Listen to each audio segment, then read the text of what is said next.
네, 한발장의 인생 이야기 시간입니다. 자, 그 주인공이죠. 이 참여연대 안진걸 사무처장 모셨습니다. 어서 오세요. 네, 안녕하십니까. 자, 저희가 지난주에는 이 토론이 길어지는 바람에 건너뛰었습니다. 섭섭하셨죠? 예, 뭐 방송국까지 왔다 발길을 돌리는데 눈물이 좀 났지만 우리 교통방송의 재밌는 토론을 위해서라면 얼마든지 그런 희생쯤은 각오할 수 있습니다. 알겠습니다. 오늘 곱배기로 한번 해보죠. 예, 굉장히 고맙습니다. 네, 자, 오늘 민생 이야기는 어떤 주제입니까? 예, 뭐 우리 국민들께서도 많이 들어보셨을 거예요. 요즘에 마사회가 온갖 무리를 많이 일으켜서 뉴스의 중심인데 그중에서도 화상도박장을 막 전국에 막 여기저기 막 세우려고 해서 걱정인데 특히 서울 용산 한 복판에 화상경마장 문제 참 오래된 얘기죠. 이게? 예, 맞습니다. 이분들이 반대 운동한 지가요. 오늘 10월 21일째로 1269일째. 그렇게 됐네요. 예, 그리고 노숙농성한 게 벌써 오늘이 1004일째. 그러니까 반대 운동 시작해서 용산 화상도박장 강제 개장한다는 소문을 듣고 아예 천막까지 치시고 농성에 돌입한 건 1004일째입니다. 그래서 오늘이 1004일인데 천사가 또 해법이 있으면 좋을 텐데. 그러게요. 네. 이 화상도박장의 가장 큰 문제점은 사람들이 계속 화면만 보면서 도박을 하게 만든다는 것이거든요. 그렇죠. 네. 근데 만약에 그게 우리 눈에 안 보는 데 있으면 위험성이 덜하겠죠. 근데 원예도교 북단에요. 25개층 건물입니다. 눈에 확 띄고요. 학생들이 오가는 등하굡길이라고 해서 문제가 됐던 거잖아요. 실제로 버스 정류장 여러 개 있고요. 제가 성심여중고에 가서도 봤는데 학교에서 바로 보여요. 그러니까 창문을 열면 정말 푸르른 자연과 또는 우리들이 배울 만한 시설들이 있어야 되는데 창문을 열자마자 딱 화상도박장이 보여요. 학생들에게는 땀 흘려 일하는 정직한 사회를 만들자 그래 놓고는 어른들은 거기서 막 도박을 하는데 심지어 그 도박장 개설하는 사람이 대한민국 정부이고 공기업이고 마사회인 거예요. 이걸 교육자나 학부모나 동네 주민이나 누구도 설명을 못하는 겁니다. 이 상황을. 예. 그렇죠. 근데 지금 1004일 동안 노숙농성을 계속 해왔다고 지금 말씀하셨잖아요. 상당히 많은 분들이 그러면 참여를 했을 거 아닙니까? 맞습니다. 이게 이번 지난주 토요일 날은 이제 노숙농 천일 문화제도 했었거든요. 그랬나요? 저도 갔었는데 보통 이렇게 투쟁이 길어지고 그러면 사람이 막 줄어들기도 하고 내부 갈등도 생길 텐데 이분들은 오히려 뭐 벼룩시장 같은 것도 하고 노래 가사 바꿔 부르기 대회도 하면서 오히려 재밌게 그리고 이제 성심여중고가 카톨릭 학교다 보니까 그리고 그 용산 관내에 있는 교회들 성당들도 모두 이건 있을 수 없는 일이다.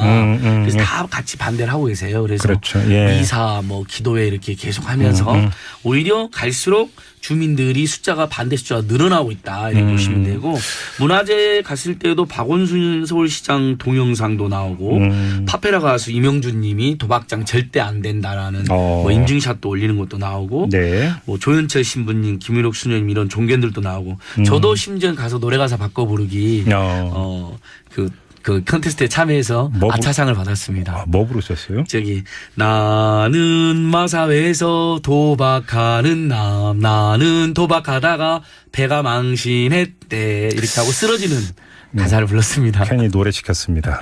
아니요, 이제 금요일 퇴근길에는 조금 웃으시라고. 알겠습니다. 근데 지금 이 화상경마장 문제가 지금 용산이 워낙 이제 불거졌기 때문에 이제 주목을 끌었지만 용산에서만 나타나는 일이 아니잖아요. 맞습니다. 그러니까 일단은 실제 오픈한 경마장은 3개밖에 되지 않습니다. 이것을 중개해서 완전 도박만 하게 만드는 게 전국에 30개나 되는데요. 30개나 여기서 그치지 않고 서울에만 해도 10개가 있습니다. 대부분 서민 중산층들이 거기서 돈을 잃어요. 그렇게 해서 마사회가 화상경마장으로 벌어들인 돈이 6조가 가깝습니다. 너무한다고 생각되고요.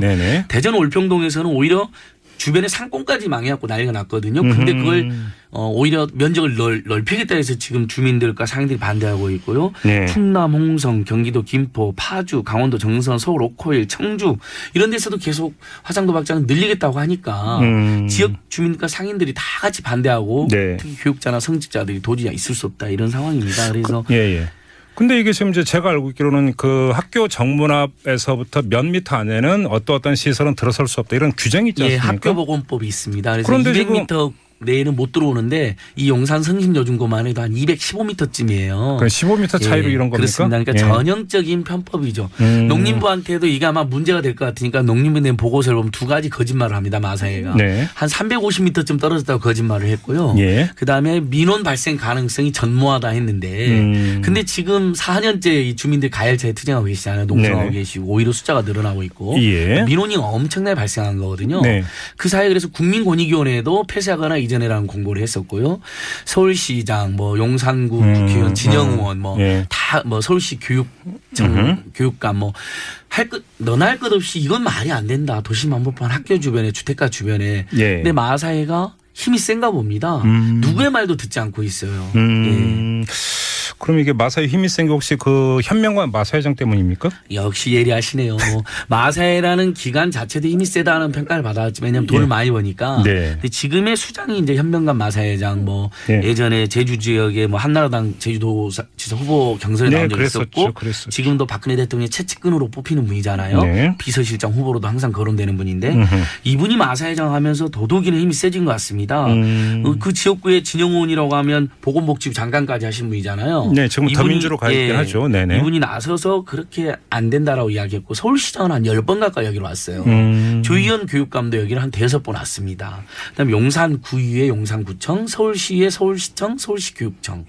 그다음에 아까 말씀드린 국민권익위원회, 국회 농림수산위원회까지 나서서 이건 아니다 했는데 듣기에 따른 뭐 제가 저희들이 파악하기로는 나는 박근혜 대통령 말 외에는 안 듣겠다. 뭐 이런 식의 강짜를 부리고 있는 거죠. 현명관 회장이 그런 말을 했다고 합니까? 그런 전언을 이제 전해 들었는데. 알겠습니다. 근데 지금 마사회 관련해서 불거진 문제가 이게 이제 화성경마장 문제가 직접적인 계기가 됐지만 카드 강도했다, 비자금도 조성했다, 일부 주민을 돈으로 동원했다. 이 화성경마장 문제와 관련해서 네, 맞습니다. 좀 격가지 이야기가 국감 과정에서 이게 지적이 나왔죠. 이번 국정감사에서 아마 그냥 마사회 뉴스만 쳐보셔도 국정감사에 지적된 게 굉장히 많은데요.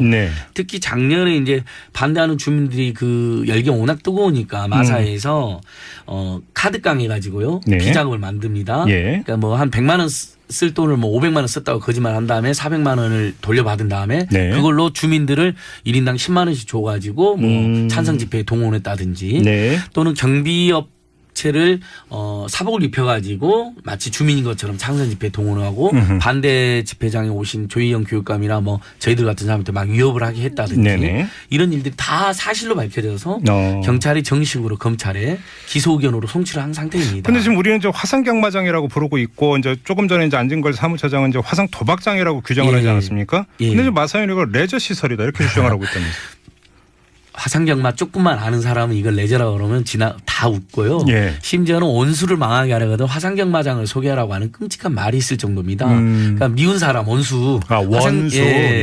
그 육군 원수 말고요. 원수를 사랑했던 원수. 그런 사람들을 소개만 시켜줘도 도박이 푹 빠져서 망한다. 그리고 사행산업통합감독위원회라고 이런 이제 도박산업을 관리감독이라는 정부 기구가 있는데요. 총리실 산하에. 그 법에 보면 화성경마장은 정확하게 사행시설이라고 되어 있습니다. 사행시설이 바로 도박시설이라는 말이잖아요. 어디에 레저라는 규정은 어디에도 없고 사회적으로도 법률적으로도 정치적으로도 레저라는 건 말이 안 되죠. 그런데 지금 문제가 이 용산 화성경마장 문제뿐만 아니라 또 범위를 넓히면 정부가 카지노 활성화 방안 이런 거 지금 들고 나오지 않았습니까? 그러니까 이게 더 사람들을 답답하게 합니다. 용산 지역에서 문제만 되는 게 아니라 다른 지역에서도 화성 도박장을 늘리려고 한다. 창조 경제를 도박 경제로 한다는 것이냐. 도박마저도 규제 하나를 한다는 것이냐는 비판을 받는데 그 핵심으로 이어지고 있는 게 이제 내국인 카지노. 외국인 대상이 아니고. 외국인 카지노만 해도 벌써 대한민국에 16개나 있습니다. 이것도 많이 안 알려진 사실이에요. 그게 내국인 카지노 강원랜드 하나 있잖아요. 여기에다가 내국인 카지노를 새만금에 또는 부산 지역에 하나 더 늘리겠다라는 이야기가 솔솔 나오고 있습니다. 정부 일각에서 나오고 있고 일부 정치인들이. 그러니까 경제를 활성화하려고 하면 경제를 민주화하고 중소기업 중소상공인들 도와줘서 활성화하는 게 아니라 비정규직이나 청년들 일자리를 잘 만들어 활성화하는 게 아니라 도박으로 활성화하겠다는 게 이건 있을 수도 없고 활성화되지도 않습니다. 지역이 오히려 황폐화되죠. 강원랜드 주변에 가보시면요. 진짜 1년에 몇십 명씩 자살하십니다. 이런 끔찍한 것으로 제가 경제를 살려야 되겠습니까? 그래서 규제화나 그다음에 창조경제의 결정판으로 도박경제로 가고 있다. 이런 비판이 지금 곳곳에서 제기되고 있는 것입니다. 그러면 어떻게 제동을 걸 수 있다고 생각하세요? 일단 우리 국민들 대다수가 도박을 활성화하는 거, 화상도박장을 도심에 주택가 학교 앞에 하는 거 반대하고 있어요. 여론조사에 일간에 나오고 있는 여론이거든요. 정부가 제발 국민들 목소리를 받아들여서 학교 앞에서부터 뭐 한 1km 내외는 없게 한다든지 최소한 도심에는 안 보이게 한다든지 미국 분들이 라스베가스에다가 도박장을 만든 이유도 사막 한가운데 가운데였습니다. 가급적이면 안 보이는데 가기 어려운데. 이제 떨어뜨려 놓기 위해서. 예, 맞습니다. 네네네. 그러니까 원칙적으로 다 없애야 되는데 그게 어렵다면 아주 멀리 떨어뜨려 놓은 방식 정도로만 하고 네. 숫자는 줄여나가고 그리고 그걸 경제를 도박으로 살려야 된다는 발상 자체가 나쁘잖아요. 네. 그럼 경제가 활성화되지 않는 이유는 대부분 서민 중산층 비정규직 노동자 청년들이 수입이 없어서 그런 거라고 이야기되니까 네. 그분들의 소득을 늘려주는 정책을 펼치고 도박은 그분들의 소득을 오히려 뺏어갑니다. 그렇죠. 아까 말씀드린 것처럼 대부분 그 화상도박 돌이 있는 사람들은 서민 중산층 빈민들이다. 네. 사행산업통합감독위원회에서 이렇게 해서 한국이 도박으로 1년 내내 겪게 알겠습니다. 되는 사회적 비용이 78조라는 조사 결과도 나와 있습니다. 알겠습니다. 자, 민생 이야기 오늘은 화상 경마장어부터 시작해서 카지노까지 한번 훑어보는 도박 경제 예. 이 문제를 짚어봤습니다. 참여연대의 안진걸 사무처장과 함께했어요. 고맙습니다. 예, 고맙습니다.